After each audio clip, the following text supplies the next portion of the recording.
ഈ രവി, ബോംബെ രവിയുമായി അദ്ദേഹം എൻ്റെ സുഹൃത്തായിരുന്നു. ഓ അത് ശരി. ഞാൻ അദ്ദേഹത്തിനുമായി വീട്ടിൽ പോയിട്ടുണ്ട്, സംസാരിച്ചിട്ടുണ്ട്. അദ്ദേഹം മരിച്ചുപോയി. ഈ നല്ല പാട്ടുണ്ടാക്കാൻ വേണ്ടി ഈ ഭാഷ അറിഞ്ഞിരിക്കണം വേണമെന്നൊന്നുമില്ല. അദ്ദേഹം പറയും, ഹരിരാജൻ സാറൊക്കെ വിളിച്ച്, ഹരിരാജൻ സാർ പോയി അദ്ദേഹത്തിൻ്റെ അവിടെ ക്ഷണിക്കും എയർപോർട്ടിൽ. ഹരിഹരൻ സാർ. ഹരിരാജൻ എൻ്റെ ഒരു ബാച്ച്മേറ്റാണ്, അതുകൊണ്ടാണ് പേര് വന്നുപോയി. ഹരിഹരൻ സാർ വന്നിട്ട് പങ്കജ് ഹോട്ടലിൽ താമസിപ്പിക്കും.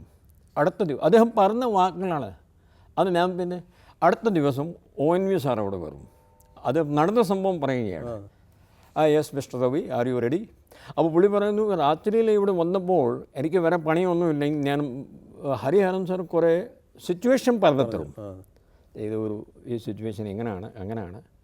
ആ സിറ്റുവേഷൻ ഞാൻ മനസ്സിൽ വെച്ചിട്ട് 3-4 അന്ന് ഒരു ബുഷിൻ്റെ ഒരു ടേപ്പ് ഉണ്ടാവും. അപ്പോൾ ഞാൻ തന്നെ ഒരു ഹാർമോണിയം കൊണ്ട് കുറേ ടേപ്പുകൾ, കുറേ പാട്ടുകൾ അതിന് ടേപ്പ് ചെയ്തിട്ട് ഞാൻ വയ്ക്കും. ONV സാർ രാവിലെ പറഞ്ഞു, yes good morning. Yes sir. Your tune is ready? Yes sir, I have made one tune.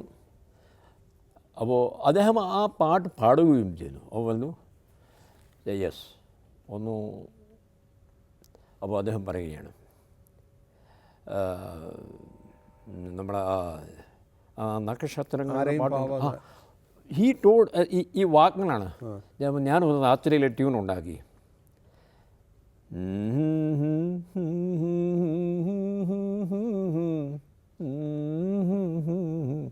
ONV sir പറയും, ഒരിക്കൽ കൂടി പാടുമോ?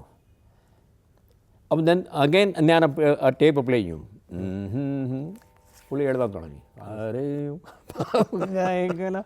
5 മിനിറ്റിൽ ഇതാ പിടിച്ചോ, ഹരിഹരനോട് കൊടുക്കും. ഞാൻ പോട്ടെ, പോവാണ്. അതേ പാട്ട് റെഡിയായി കഴിഞ്ഞു.